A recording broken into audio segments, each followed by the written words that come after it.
Welcome to IOGF Kids Online Service. Senang sekali dapat bertemu dengan kalian hari ini. Buat papa mama, jangan lupa download Parents Guide di link berikut untuk mendapatkan semua materi dan template aktivitas yang akan dilakukan.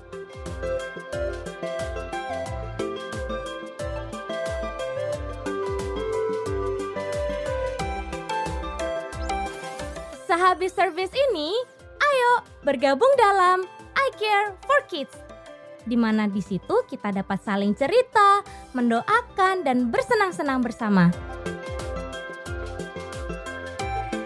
Persembahan dapat kalian berikan ke nomor rekening berikut ini.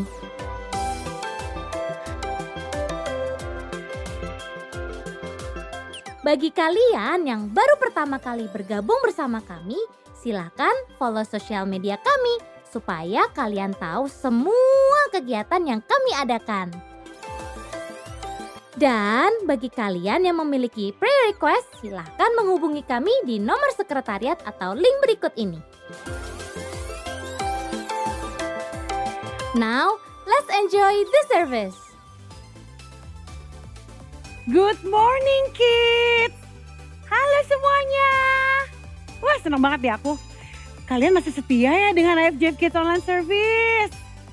Very good! Maaf ya, kakak sambil nyetir nih. Kita mau pergi ke museum tempat khusus yang bisa jadi tempat buat belajar bareng-bareng tentang firman Tuhan hari ini. Anyway, kalian gimana kabarnya? Semoga baik-baik aja ya. Senang banget loh pagi ini masih bisa ibadah bareng-bareng. Kalian semua lagi di rumah ya? Oh iya, udah ada yang gereja juga ya? Wah keren! Ada yang masih di jalan juga kayak aku gini. Haha, gak apa-apa. Yang penting kalian fokus ikutin ibadahnya. Apalagi hari ini kan istimewa banget, ya kan? Karena hari ini tuh kita sama-sama merayakan kebangkitan Tuhan kita atau Resurrection Sunday. Wah, pastinya kita penuh dengan sukacita kan kalau ingat kebangkitan Tuhan, ya kan? Nah, sekarang aku lagi di jalan mau jemput teman-temanku. Mereka katanya mau ikutan pergi bareng aku ke museum yang sempat aku bilang tadi. Kita mau belajar tentang firman Tuhan tentunya. I am so excited. Dan aku yakin kalian juga kan? Oke, sambil jalan, aku ingetin ya, pendaftaran IFGF Praise Academy yang term 2 udah dibuka kembali. Jadi yuk, kalau kalian sudah berusia 6 tahun ke atas dan mau belajar lebih lagi mengenai vokal, musik, atau dance, masuk ke link di bawah ini ya. Terus segera daftarkan diri kalian. Jangan sampai kelewatan. Kalau lagi nyetir sendiri gini, kayaknya bosan juga ya. Enaknya sambil main games yuk. Biar gak ngantuk di jalan. Oke? Tapi berhubung aku lagi nyetir, kalian tolong bantuin aku buat jawab pertanyaan-pertanyaan ya. Oke. Kalau di jalanan gini biasanya kan ada rambu-rambu yang perlu kita taati tuh. Ya kan? Coba aku mau kalian coba jawab rambu-rambu yang bakal muncul di layar kalian nanti. Itu artinya apa ya? Oke, yang pertama. Kayak ini masih gampang nih. Aku yakin kalian bisa tebak. Simbolnya ini aku lihat ada tanda panah.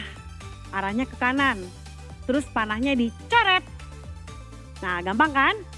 Kalian tahu artinya apa? Pikir. Pikir. Pikir.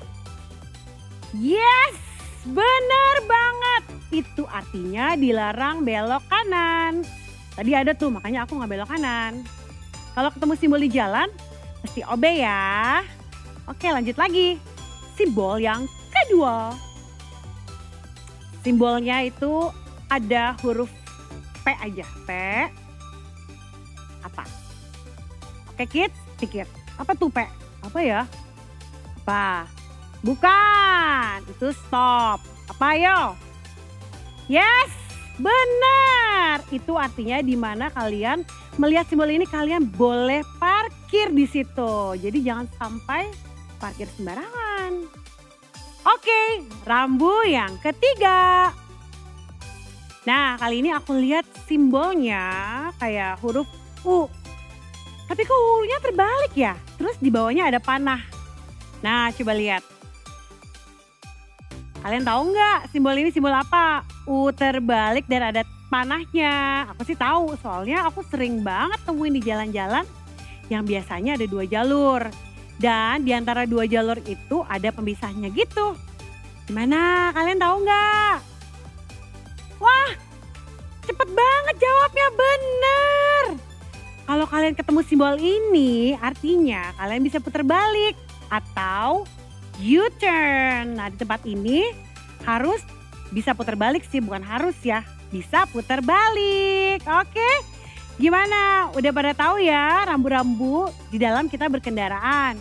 So, kalau kalian lagi pergi sama mama papa atau teman-teman atau siapa saja, kalian bisa sambil perhatiin tuh rambu-rambu yang di jalan. Belajar simbol-simbolnya supaya kalian aman juga tentunya. Dan inget ya, bukan hanya karena takut ditangkap sama Pak Polisi atau takut ditilang. Oke, rambu-rambu ini dibuat untuk menolong kita di sepanjang jalan.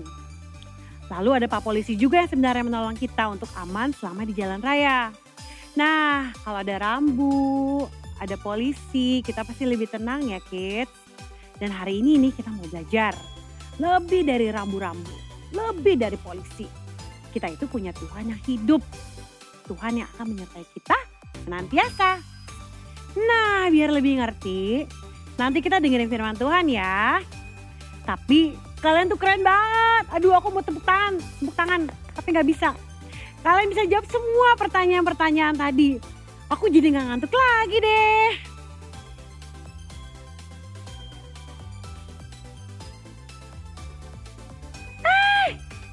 Kids, teman-teman aku udah nungguin tuh ternyata di sana. Wah, mereka terlihat semangat. Udah ngeliat aku aja mereka udah wah. Ayo.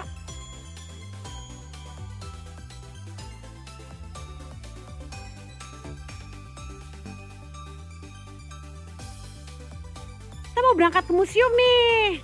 Tapi sebelum berangkat, sebelum aku sampai, kita baca deklarasi dulu kids. Yuk, kalian semua berdiri semuanya ya. Sudah siap? 1, 2, 3. Inilah kabar baik, saya diselamatkan oleh kasih karunia Allah, bukan oleh perbuatan saya. Saya dibenarkan, saya diubahkan, dan saya diberkati di dalam Dia. Sekarang saya tahu segala sesuatu yang terjadi dalam hidup saya untuk kebaikan. Karena saya dipanggil sesuai dengan rencananya. Bersama kita hidup untuk kemuliaan Allah. People is our mission, connect with God, and make disciple. Asik, seru banget nih. Teman-teman aku udah pada datang. Senang banget ya, rasanya bisa pergi ke museum bareng-bareng. Ayo, kalian ada yang kangen gak pergi trip bareng-bareng sekolah? Oh iya kids, enaknya kita sambil di perjalanan gini, kita sambil nyanyi muji Tuhan yuk. Let's sing together.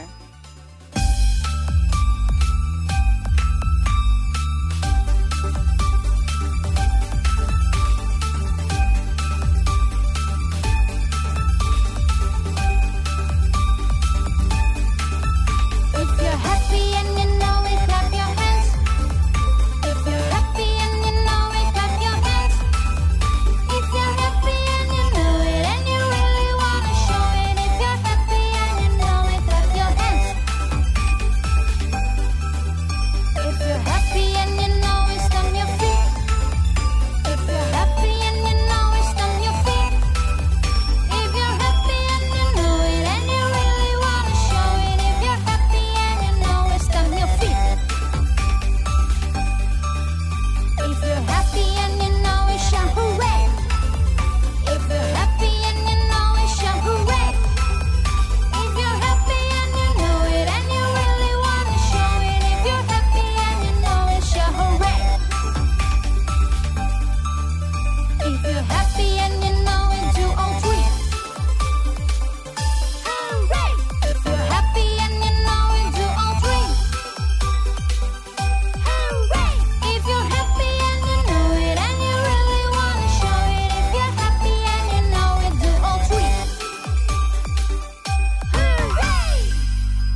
Wah kids, ntar lagi kita sampai museum nih.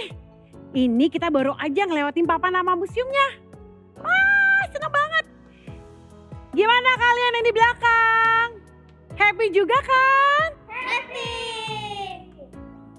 Ayo kids, di dalam museum udah ada Kak Yuni yang mau cerita tentang firman Tuhan. Yuk kita sama-sama dengerin. Aku parkir dulu ya. Hai semuanya, pagi hari ini ketemu lagi dengan Kak Yuni. Dan apa kabarnya kalian semua? Kak Yuni senang sekali pagi ini kita bisa bersama-sama kembali mendengarkan firman Tuhan. Nah Kak Yuni lihat wajah-wajah yang segar sudah siap semuanya. Ayo kita mau berdoa terlebih dahulu sebelum kita mempersiapkan hati kita, mempersiapkan pikiran kita untuk mendengarkan firman Tuhan. Mari kita berdoa bersama-sama. Tuhan Yesus, terima kasih untuk pagi hari ini. Kalau kami boleh diberikan kesehatan dan kekuatan, terima kasih untuk hari yang baru. Dan terlebih dari itu Tuhan, terima kasih untuk waktu yang Tuhan beri untuk kami boleh bersama-sama berbakti dan mendengarkan firman-Mu. Biarlah kami boleh Tuhan memfokuskan pikiran kami sehingga kami boleh mengerti apa yang Tuhan mau untuk kami kerjakan dalam hidup kami. Terima kasih Tuhan Yesus. Di dalam nama Tuhan Yesus kami sudah berdoa dan mengucap syukur. Amin.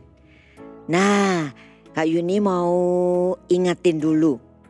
Kira-kira pada hari Jumat yang lalu kalian semua sudah dengar cerita tentang apa? Tentang kematian Tuhan Yesus. Dan hari ini adalah hari yang istimewa. Kenapa ya? Apakah hari ini ada yang ulang tahun? Ternyata enggak. Apakah hari ini ada yang mau bagi-bagi hadiah? Ternyata enggak juga. Apa coba yang membuat hari ini menjadi hari yang sangat istimewa? Apakah karena hari ini matahari panas banget? Enggak juga. Ternyata hari ini kita akan memperingati hari kebangkitan Tuhan Yesus. Kalau Jumat yang lalu kita sudah mendengarkan firman Tuhan yang begitu indah. Bagaimana Tuhan Yesus, dia harus ditangkap, dia harus disiksa. Dan bahkan akhirnya Tuhan harus mati di atas kayu salib. Maka hari ini kita akan dengar satu kabar gembira. Kabar yang membawa pengharapan buat kita semua. Nah sebelumnya kita baca dulu yuk satu ayat firman Tuhan yang ada dalam 2 Korintus 5 ayat yang ke-15. Yuk kita sama-sama belajar ya. 2 Korintus 5 ayat yang ke-15. Ikutin Kak Yuni bersama-sama. Dan Kristus telah mati untuk semua orang. Ulangi ya. Dan Kristus telah mati untuk semua orang, supaya mereka yang hidup tidak lagi hidup untuk dirinya sendiri, tapi untuk Dia. Cukup panjang ya, kita bagi dua ya, kita ulangin dulu. Dan Kristus telah mati untuk semua orang, supaya mereka yang hidup tidak lagi hidup untuk dirinya sendiri, tetapi untuk Dia. Kita ulangi satu kali lagi. 2 Korintus 5 ayat ke-15. Dan Kristus telah mati untuk semua orang, supaya mereka yang hidup tidak lagi hidup untuk dirinya sendiri, tetapi untuk Dia. Nah pagi hari ini kita mau sama-sama mendengarkan kisah daripada kebangkitan Yesus. Kalau kalian ingat ketika Tuhan Yesus sudah mati, maka tubuhnya atau mayatnya itu disimpan di sebuah gua. Pada saat itu pemerintah takut kalau ada yang mencuri mayat Yesus. Oleh karena itu guanya ditutup pakai batu yang gede supaya tidak ada satu seorang pun yang bisa masuk dan mengambil mayatnya. Selain itu, pemerintah juga menyiagakan 2 orang tentara nih. Tentaranya berjaga-jaga di sekitar kuburnya Tuhan Yesus. Nah, apa yang terjadi? Tuhan Yesus mati pada hari Jumat. Kalian tentu masih ingat. Hari Sabtu belum terjadi apa-apa. Tetapi tepat 3 hari sesudah kematian Yesus, terjadilah gempa bumi yang dahsyat. Sehingga batu yang menutupi lubang daripada gua tempat mayat Yesus ditaruh bergeser. Dan kedua prajurit yang berjaga-jaga di sekitarnya, mereka lari ketakutan. Apa yang terjadi setelahnya? Pagi-pagi di hari Minggu pada saat itu, seorang wanita yang bernama Maria Magdalena dengan seorang Maria yang lain yaitu Maria ibu Yakub, mereka datang ke kubur Tuhan. Mereka membawa rempah-rempah.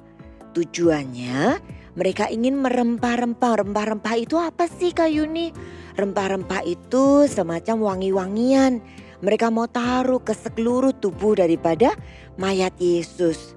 Tapi ketika mereka datang, betapa terkejutnya mereka. Kubur itu batunya sudah terguling. Dan ketika mereka lihat, tidak ada lagi mayat Yesus di situ. Maria Magdalena sangat sedih. Dia ada di tepi kubur itu dan dia menangis. Sampai akhirnya ada suara yang mengatakan, "Apa yang kau lakukan? Kenapa kau menangis?" Maria Magdalena tetap nangis dan dia bilang, "Tuhan, kalau Tuhan yang mencuri tubuh daripada guruku, please deh kembalikan." Tapi suara itu mengatakan, "Tidakkah kamu tahu bahwa gurumu yang telah mati dan disalibkan itu akan bangkit pada hari ketiga? Pergi dan beritakan kepada yang lain. Yesus telah bangkit. Dia telah mengalahkan kuasa maut. Dia tidak ada lagi di kubur itu." Betapa gemetar Maria mendengar kabar itu. Dan dengan cepat dia lari, dia ingin menjumpai murid-murid Yesus. Dia ingin memberitakan kabar sukacita bahwa gurunya, Tuhannya telah bangkit. Dia tidak ada lagi di kubur itu. Dan ketika Maria lari untuk memberitakan kabar itu, apa yang terjadi? Kira-kira murid-murid Yesus saat itu dalam keadaan seperti apa ya? Coba kalian bayangkan ketika kalian ditinggalkan oleh orang yang sungguh kalian kasihi, apa yang terjadi dalam hidup kalian? Tentu kalian sedih, tentu kehilangan pengharapan. Sama juga dengan murid-murid Yesus. Yang terjadi adalah banyak yang tidak percaya sehingga Yesus harus menampakkan dirinya 3 kali. Pertama kepada Maria Magdalena, kedua kepada murid-murid yang sedang melakukan perjalanan. 2 orang murid ini melakukan perjalanan ke kota yang namanya Emmaus. Yesus hadir di sana. Dan yang terakhir, Tuhan Yesus hadir lagi pada saat ke-11 murid-muridnya sedang berkumpul bersama. Kuasa Tuhan yang luar biasa tidak bisa terbendung oleh kuasa apapun. Hari ini Kak Yuni membawa nih, kalian mungkin tahu ya, ini adalah gambar pahlawan atau hero yang kalian pasti kenal. Namanya Hulk. Gede banget badannya kalau kalian lihat. Ototnya sangat kuat. Sepertinya dia adalah super power yang bisa menolong semuanya. Tapi pertanyaan Kak Yuni adalah, pada saat kalian merasa sedih, pada saat kalian butuh pertolongan, bisakah Pak Hulk yang gede dan kuat ini menolong kalian? Tentu tidak. Kenapa? Karena Hulk ini hanya ada di cerita-cerita saja. Mungkin ada juga di film-film yang pernah kalian lihat. Tapi dia tidak memiliki kuasa apapun. Karena dia tidak pernah hidup dalam dunia nyata. Ketika kalian sedih, percuma saja kalian bercerita kepada tokoh-tokoh super power atau hero yang ada di sekitar kalian. Karena mereka tidak memiliki yang namanya kuasa kebangkitan dan kehidupan. Tapi hari ini kita belajar bahwa Tuhan Yesus yang setiap hari kita temui dalam doa-doa kita, yang kita sembah, yang setiap minggu kita datang berbakti kepada Dia. Dia memiliki kuasa kebangkitan itu. Apa sih Kak Yuni buktinya? Aku juga gak bisa ngelihat mana Yesus yang sudah bangkit itu. Secara mata mungkin kita tidak bisa melihatnya, tapi kita bisa merasakan kuasanya. Coba Kak Yuni mau nanya, saat kalian merasa sedih dan putus asa, lalu kalian berdoa, kadang-kadang ada damai sejahtera yang muncul dalam hati dan pikiran kalian. Siapa yang kasih itu? Mama? Bukan. Guru kalian? Bukan juga. Satu-satunya yang bisa memberikan kuasa, memberikan damai sejahtera yang melebihi akal pikiran kita adalah Tuhan Yesus. Mari hari ini setelah kita dengar firman Tuhan sama-sama, kita tidak hanya dengar, Tuhan katakan apa? Pergi, beritakan tentang kebangkitan Tuhan Yesus. Kita ceritakan pada orang-orang sekitar kita bahwa Tuhan yang kita sembah adalah Tuhan yang penuh dengan kuasa. Yuk kita akan berdoa bersama-sama. Tuhan Yesus, terima kasih karena kami memiliki Allah yang luar biasa. Kami memiliki Allah yang penuh dengan kuasa. Dan hari ini Tuhan, kami mengingat kembali peristiwa kebangkitan Yesus yang telah menang atas maut. Engkau menang atas kematian. Engkau menang atas segala sesuatu dalam dunia ini. Dan biarlah kemenangan-Mu itu boleh kami ceritakan Tuhan, kepada semua orang yang kami temui, kepada orang tua kami, kepada teman-teman kami. Kami bangga memiliki Allah seperti Engkau. Terima kasih Tuhan. Biarlah kebangkitan Tuhan membawa harapan baru buat kami semua. Di dalam nama Tuhan Yesus kami sudah berdoa dan mengucap syukur. Amin.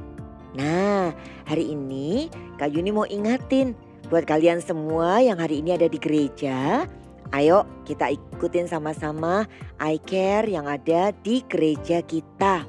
Dan kalian yang ada di rumah, mungkin yang masih ada dalam perjalanan atau dimanapun kalian berada, kalian bisa bergabung bersama dengan I Care Online dan ketemu dengan kakak-kakak I Care kalian.